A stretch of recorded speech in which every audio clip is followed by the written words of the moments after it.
Et bonjour à tous, j'espère que vous passez une bonne journée, bonne soirée, que vous êtes bien installés, parce que je suis de retour, ah oui. Ça fait longtemps que j'ai pas fait de vidéo, je suis désolé. Il s'est passé quand même pas mal de choses depuis le temps, j'avais pas beaucoup de choses à dire, en tout cas des choses que j'avais envie de dire. Déjà je pense que vous avez remarqué que le son de ma voix est différent de d'habitude si vous êtes déjà habitué à regarder les vidéos. Si vous êtes nouveau, installez-vous. Et on va pouvoir parler du coup du sujet d'aujourd'hui un peu plus tard, juste que j'explique très rapidement en fait ce qui s'est passé.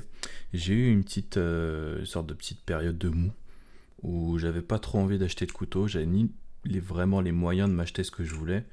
Et après le dernier achat que j'ai eu, le Hammer Chab et le Tsunami qui est ici de One, en fait, je me suis senti un peu comme si c'était fini, voilà, j'ai eu le couteau que je voulais, il flippe super bien, c'est le meilleur rapport qualité-prix, il est magnifique, blablabla. Bla bla bla.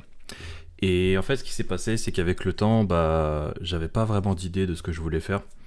Il y avait des figures qu'on m'avait dit voilà, que je pouvais expliquer en vidéo, mais c'est pas du tout mon délire. Montrer tous les nouveaux clones, en fait ça commençait à aller tellement vite que je me suis dit bah ouais mais attends ça fait beaucoup en fait à acheter. Entre temps il y a eu quoi récemment je pourrais en parler de ça un peu, mais il y a eu quand même ouais, pas mal de couteaux qui sont sortis hein. Si je regarde vite fait il y avait le Cygnus clone, il s'appelle comme ça. Je connais absolument pas l'original, qui reste quand même relativement cher je trouve pour un couteau en aluminium, même 70-75. C'est peut-être pas le bon prix, je crois qu'il doit y avoir peut-être moins cher, mais voilà, il ressemble plus ou moins à ça. Qui est assez joli en soi, hein, c'est pas non plus, c'est pas déconnant. Mais je sais pas, genre, quand je le voyais, j'étais pas super emballé. Pour moi, c'était pas un game changer, si je peux appeler ça comme ça. Et du coup, j'avais pas trop envie de le prendre. Il y avait ça, il y avait quoi d'autre là récemment. Il y a eu le Vulp Pro, donc le couteau de chez Will, enfin qu'a designé Will Hirsch. J'avais déjà fait une vidéo sur le normal qui était celui-là et le Vulp Pro. En plus, c'est exactement la même couleur, il y avait juste pas l'ouvre décapsuleur quoi. Oui, oui, des pubs, non, je veux pas. Et le tout nouveau, c'est le Vulp Pro. Et en fait, qu'est-ce qu'il a celui-là? Je peux en parler très rapidement. La différence de l'autre, ils ont refait un peu la lame et tout, bref, l'équilibre du poids. Je crois que le hardware, il a été un peu changé aussi, peut-être amélioré. Au niveau des vis aussi, il me semble. Ça doit pas être les mêmes vis, peut-être que je me trompe, mais il y a un truc majeur, c'est quoi? C'est ce qui s'appelle l'Inlay G10. Donc en gros, c'est juste comme un scale qu'il y a sur les réplicants, les BRS réplicants, que ce soit les clones ou les originaux. En fait, pour ceux qui connaissent pas, c'est juste la partie à l'extérieur, quoi. Donc on s'appelle ça la scale. C'est comme l'écaille. Et ça se met par-dessus, donc le liner qui est la partie en titane qui est juste en dessous. Donc c'est pour avoir un truc en plastique qui est plus agréable au toucher que le titane. Plus léger aussi, et ça permet pas mal de customisation. Et du coup, celui-là, ils ont fait un truc spécial pour le couteau qui va à l'intérieur de l'aluminium et du coup ça change le poids et je pense qu'ils ont retravaillé aussi les formes des manches, ils ont refait le jimping je crois, le truc avec les dents et tout, bref. Voilà, le couteau est relativement cher je trouve pour ce que c'est, 140 € pour encore une fois un couteau en alu à moitié G10, donc très bien c'est un original mais ça fait quand même cher. Je me suis dit que ça valait pas le coup que je le teste, même s'il a l'air quand même très très beau, hein. Moi ça me donne vachement envie en vrai quand je vois le truc comme ça. Mais je trouve qu'il y a quand même des choses plus intéressantes à voir, des choses plus moins chères ou même meilleure qualité du coup. Et je me suis dit que je vais en parler du coup dans cette vidéo. Et ça sera en fait une explication de ce qu'on peut avoir ailleurs que sur AliExpress. Donc pour ceux qui ne savent pas, AliExpress c'est un site où on peut acheter plein de choses. Ici donc on voit mes derniers achats, bref, voilà c'est super. On sait ce que j'achète. Il y a des trucs un peu bizarres, je vais pas passer mon temps à m'attarder dessus. Sur ce site, il y a beaucoup de choses à acheter, mais on peut acheter des couteaux papillons. Voilà, si vous n'étiez pas au courant, c'est moins cher, c'est relativement bonne qualité en fonction des couteaux. Il y a des trucs bien, des trucs pas bien. Le problème, c'est que ça met un mois à venir et que c'est long. Ça veut dire que, en plus du fait de ne pas avoir des originaux, donc vous vous fermez à une partie de la communauté, même si c'est pas non plus un mal en soi, ça met du temps à venir, la qualité, le contrôle qualité n'est pas forcément le meilleur, et vous pouvez quand même avoir des trucs très intéressants pour pas forcément plus cher. Là, je suis passé très rapidement sur celui-là. Je sais pas comment il s'appelle ce couteau. Il est très beau en plus. Ils ont une anodisation qui est géniale sur le côté alu creusé avec des formes un peu différentes. Une lame Damascus qui est un peu comme le The One. Sauf que c'est une construction sandwich. Et du coup, bah, c'est titane à nu. Je sais pas ce que ça donne en vrai. C'est pas trop mon délire. Peut-être qu'il y en a qui trouveraient ça vachement bien. Moi, je suis pas trop dans ce délire-là. Mais ça reste quand même quelque chose qui pourrait être intéressant. Mais aujourd'hui, on va pas voir du coup ce type de couteau. Ça, c'est probablement un clone d'ailleurs. Les clones sont devenus vachement plus intéressants qu'avant ces temps-ci. Il y a des trucs de plus en plus légers par rapport à avant où c'était plus lourd avec le titane 140 grammes, des trucs qui étaient à 120, 130 alors qu'ils pouvaient être plus légers. Maintenant on a des couteaux comme ça, celui-là je crois que j'ai vu 115 grammes, ce qui est vachement bien, ça fait vachement compétitif en soi. Le poids a l'air plus réparti sur le bout de la lame, donc ça aussi ça peut être cool, bref c'est des trucs pourquoi pas à tester. Mais aujourd'hui c'est pas de ça que je vais parler. Alors, qu'est-ce que je vais montrer? Je vais montrer en fait un marché que j'ai découvert il y a pas longtemps. Là très récemment, je m'étais pas trop attardé dessus, mais il existe depuis un certain temps. C'est le marché donc sur Instagram, donc où il faut forcément avoir un compte. Donc moi j'en ai un, le papillon des gamins. Vous connaissez, c'est exactement la même chose que sur YouTube. Et du coup en fait, vous pouvez trouver des choses sur alors c'est pas une chaîne, c'est un compte, on va dire sur ce compte, voilà. EU Balisong Marketplace, tout attaché. Je vais l'écrire par-dessus la vidéo. Et en fait, la majorité des choses qui est vendue ici, de ce que j'ai vu, c'est des originaux. Donc là, par exemple, lui, il vend les scales. Donc c'est des scales de réplicantes ou de... Alors le 51, c'est... Ah, je me rappelle plus. Bref, c'est pas grave. Lui, il vend des scales. Lui, il vend par exemple donc un original Kraken avec une lame particulière que j'ai jamais vue. Je sais pas du tout ce que c'est. Ah, une lame Phoenix Design, ok. C'est marqué ici. Et des fois, il y a le prix qui est affiché. Des fois, il faut envoyer un message. Donc là, il met par exemple ici la lame Phoenix séparée 100. Les manches séparées 45. Les hippies séparés avec le prix. Ici, il y a le total avec le prix. Des fois, c'est pas marqué. Ils demandent à ce qu'on leur envoie des messages. Donc ça aussi, du coup, il faut faire un compte. Il faut aller sur le post et écrire ici un commentaire ou envoyer un message privé directement à la personne et demander le prix. Et ça va aussi demander de parler en anglais parce que forcément, vu que c'est en Europe, bah, on n'a pas des communautés françaises forcément. En Europe, il y a beaucoup de gens qui sont anglophones. Et du coup, bah, faudra un petit peu toucher sa bille en anglais. Après, vous pouvez utiliser des mots simples, hein, c'est pas très compliqué. Combien ça coûte, comment on l'envoie, est-ce que tu peux changer le prix, des trucs comme ça. Petit Google Trad, ça marche aussi. Et des trucs quand même, ils sont parfois vachement intéressants. Je connais pas l'équilibre de ce couteau, mais pour un beater Kraken 145, s'il a un bon équilibre, c'est pas déconnant du tout. C'est même un très très bon prix, sachant à quel point les manches sont résistants. Alors ça, c'est juste les manches, je crois. Ouais, c'est juste les manches, ils vendaient avant le couteau complet. Et après, on peut proposer des choses. Voilà, lui, il a demandé 35 pour les manches. Juste. Et il faut aussi essayer de se renseigner sur les prix. Donc n'hésitez pas à faire vos recherches comme ça, aller sur plusieurs couteaux. Voilà, par exemple, là, il y avait un autre Kraken avec un Phoenix Design ici. Ah, peut-être que lui, il pourra... Ah non, ça c'est drop, du coup, ça c'est l'original. Du coup, pour la lame. Mais vous pouvez trouver des prix comme ça, demander à gauche, à droite. Parce que je peux pas vous donner une fourchette pour tout. Voilà, par exemple, là, on l'a vu sur AliExpress tout à l'heure, le Cygnus. Il n'y avait pas de lame, je crois. Peut-être qu'il y en avait une. Ici, il le vend à 65 en Europe. Ce qui est vachement bien parce que du coup, on le voyait à 90 sur AliExpress. Il peut y avoir des petits dommages sur la lame, sur les manches et tout. Mais la majorité du temps, les gens ne détruisent pas leur couteau. Celui-là, il est vendu. C'est marqué ici, celui-là, il a été vendu. Mais essayez un peu de vous abonner, en fait. Vous la suivez comme ça. Moi, je suis déjà en train de la suivre, donc il n'y a pas de problème. Et à chaque fois qu'il y a un truc, vous allez sur votre compte de base. Ici, ça va popper. Vous cliquez dessus, ça c'en est un autre de compte. Et ça va vous afficher toutes les annonces comme ça. Voilà, donc là, il y en a énormément ici. C'est un compte, j'aurais pu le présenter celui-là, mais je me suis dit parce qu'il y a beaucoup de choses qui sont aux États-Unis, bah, je vais pas le montrer directement. Ça c'est un deuxième compte pareil. L'autre fonctionne exactement de la même manière. Chacun peut arriver et faire ses... Donc ça c'est moi qui veux acheter un couteau. Chacun peut arriver sur son compte Instagram, faire une story, mettre l'image qu'il veut, ou même pas d'image, juste un texte, et dire je veux acheter, je veux vendre, et ensuite il fait un arrobase avec le nom du compte. Et après la personne du compte, elle va reposter sur son compte, et là c'est... Du coup, à ce moment-là, que tout le monde verra en fait votre annonce. Ça fonctionne comme ça en gros. C'est le système d'annonce qui est par rapport au tag. Et pour l'instant, ça marche assez bien, c'est assez cool. Et il y a beaucoup de choses. Le seul truc, c'est si vous cherchez quelque chose à avoir rapidement, bah, faudra être patient en fait. Parce qu'il n'y a pas tout le temps, c'est pas un marché où il y a tout le temps les mêmes produits qui sont affichés, c'est des gens qui viennent vendre leurs produits en fait.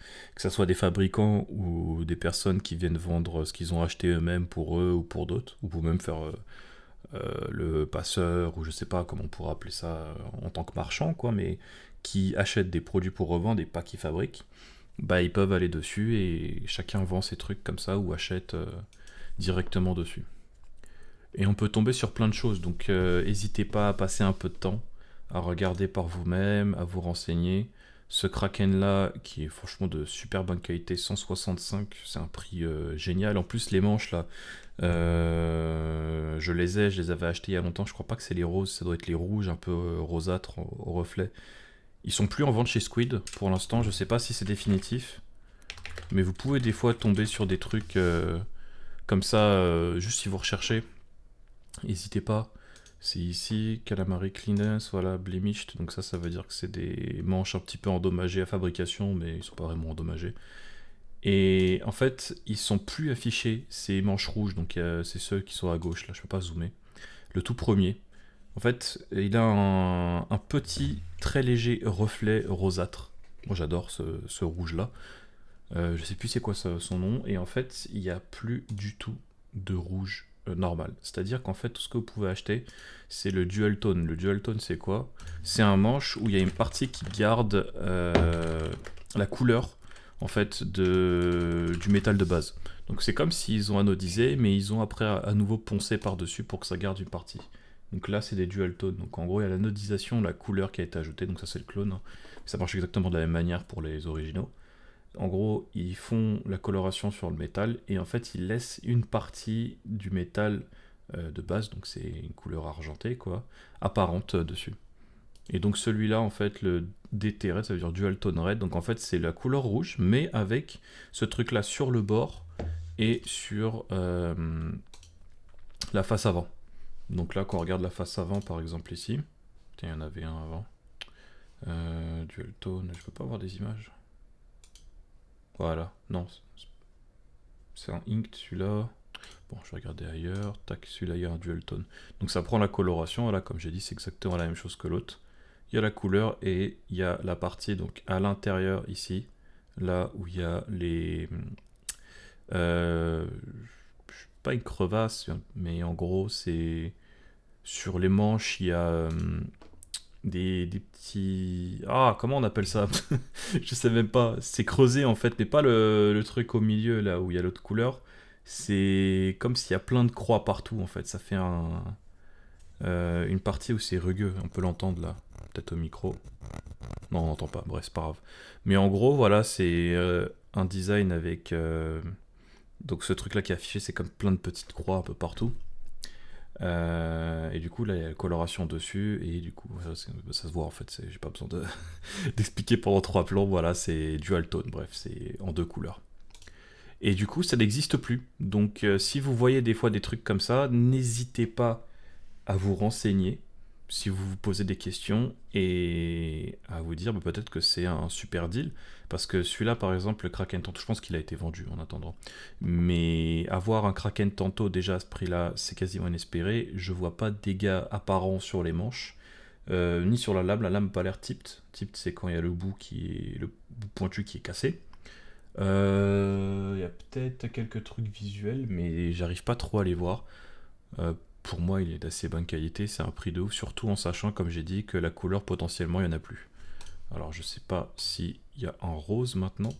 Ouais, il y a des roses, mais c'est pas exactement les mêmes roses. C'est un rose et un violet, alors que l'autre c'est vraiment un rouge. Si, il y a un rose comme ça, mais ça fait vraiment rose. Bref. Voilà, n'hésitez pas à faire vos recherches, allez dessus, checker tranquillement, regardez ce qu'il y a. Des fois, on tombe sur des trucs de 165 pour un Kraken original en tantôt. Comme j'ai dit, c'est inespéré. En vrai, c'est un truc de ouf. Même moi, là, je vais faire une vidéo prochaine sur mon Kraken Hourglass tantôt. Je l'ai eu à 180, 170. Bon, d'accord, c'est une Hourglass. Donc ça veut dire que la lame est modifiée, que du coup le couteau de base plus la lame ça fait plus cher. Mais sur le marché, en vrai, c'est un prix qui est quand même très correct. Même si moi mes manches sont un peu abîmées et qu'il y a quelques trucs sur la lame. Mais le sien avait l'air beaucoup plus clean. Donc on peut trouver, voilà, des fois il y a encore un truc rouge, j'entends décidément. Et ouais, on peut tomber sur des trucs vraiment, vraiment bien. Là, ce couteau-là, pareil, genre avec la lame, il me semble que c'est une édition limitée, il en fait plus. Je suis pas sûr de ça. Mais j'ai cru voir que le prisma, ça c'est un prisma, en tout cas les manches, et que cette lame, en fait, c'est une édition limitée qu'il en fait plus. Et on peut tomber des fois sur des trucs comme ça avec des prix de dingue. Donc n'hésitez pas. C'est là Balisong Market, mais celui que je présentais moi à la base, c'est EU Balisong Marketplace. C'est celui en Europe. Et pour trouver vraiment des trucs, voilà, sans devoir à chaque fois aller sur la story, parce que la story disparaît, au bout d'un moment là, il n'y a plus grand chose. Mais des fois, il y a des trucs qu'on peut retrouver comme ça, qui sont pas vendus. Et pour ça, bah, il faut juste aller sur la chaîne en fait, et aller dans Identifier. Et là, vous trouverez quand même plus de trucs qui restent plus longtemps quoi, que sur une story normale. Et de là, bah, vous faites votre marché quoi. Vous visitez, vous regardez. Et ouais, voilà. Il y a pas mal de choses intéressantes, comme j'ai dit. Il suffit juste de prendre le temps, de pas trop stresser, négocier gentiment, soyez pas trop agressif, parce que les gens, si vous leur donnez vraiment des prix, par exemple, ça, je sais pas c'était combien, je crois que c'était 100, 150, 160, je me rappelle plus le prix, 70, un truc comme ça, bref. Si vous proposez 40 euros, bah, soit vous mangez un refus gentil, ou alors le mec vous répond pas, soit il commence à vous prendre pour un con, et bah, la discussion peut rapidement tourner à quelque chose de négatif, quoi. Mais non, c'est en réalité, c'est un truc que je connaissais pas du tout. Par exemple, là, voilà, un drop de hardware, pareil. C'est en Europe. N'hésitez pas. Le hardware, en vrai, ça peut coûter super cher si ça s'achète aux États-Unis. C'est 25 $ la livraison en temps normal. Donc, si vous pouvez avoir des trucs comme ça, n'hésitez pas. Vraiment, n'hésitez pas. Faites des petits check-up comme ça de temps en temps. D'ailleurs, tiens, je vais regarder s'il n'y en a pas pour moi juste après. Et ouais, vous pouvez tomber sur des trucs de ouf. Vraiment. Par contre, faites gaffe quand même. Voilà, par exemple, là, ça c'est quoi? C'est des manches de Kraken avec un speed channel, sauf que c'est la personne qui a fait un speed channel, il est pas du tout clean. Ça se voit pas, je peux pas revenir en arrière. Mais en gros, ça se voit sur l'image ici. En fait, là, le speed channel, il est décalé un peu à droite. Il n'est pas parfait. Ces manches-là, je crois qu'ils partent à... Ouais, d'accord, 80, non. J'en ai vu à 60 qui étaient comme ça, pareil. Donc ouais, faites gaffe. Méfiez-vous. Faites gaffe à ce que vous trouvez. Ne courez pas sur les occasions. Il peut y en avoir d'autres, ça peut être des trucs, voilà, qui sont... qui ont l'air intéressants comme ça. Vous inquiétez pas si vous les ratez, il y en aura d'autres, comme je disais. Et ouais, prenez votre temps. Prenez votre temps, faites des recherches. Je peux pas vous donner toutes les infos. Et même moi, en réalité, je découvre un peu. Hein, c'est assez récent pour moi cette chaîne-là. Mais on peut y trouver vraiment des trucs très très intéressants. Et bah ouais, je crois que c'est tout en fait. C'est plus ou moins tout ce que je voulais montrer. En gros, il y avait AliExpress pour les clouds. Bah, si vous voulez aller sur des choses un peu plus sérieuses, un peu plus qualitatives en termes de rien que de hardware, parce que là, il y a du hardware à vendre, mais les couteaux ont du hardware qui est soit d'origine, du coup pour des originaux, soit modifié, du coup qui est de meilleure qualité que celui de base. Et pour trouver du hardware de base, comme j'ai dit, ça peut être très compliqué. Donc n'hésitez pas, faites vos recherches, prenez votre temps, renseignez-vous, communiquez avec les vendeurs aussi, c'est pas... ils vont pas vous manger, soyez pas timide. Eux-mêmes, il y en a certains, ils sont timides, si vous faites le premier pas, bah de toute façon c'est que vous êtes intéressé, donc... à ce niveau-là, il n'y aura pas de souci, et soyez pas agressif, et vous verrez que vous pourrez trouver vraiment des trucs super. Et si jamais vous avez besoin de conseils, n'hésitez pas, il y a le Discord. Je mettrai un lien vers le Discord si jamais vous avez des questions, n'hésitez pas. Que ce soit moi ou d'autres personnes qui s'y connaissent, ça pourront vous répondre. Pas forcément tout de suite parce que la communauté est un peu dead ces temps-ci.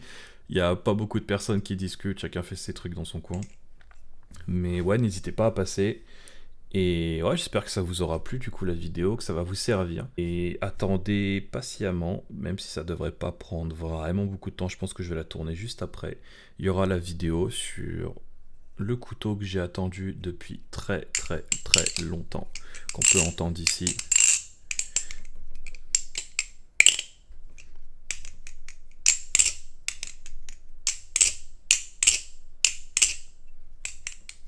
De toute façon, il est apparu à l'image, je dirais pas c'est lequel, mais vous le verrez. Et ouais, passez une bonne journée et à très vite. Salut!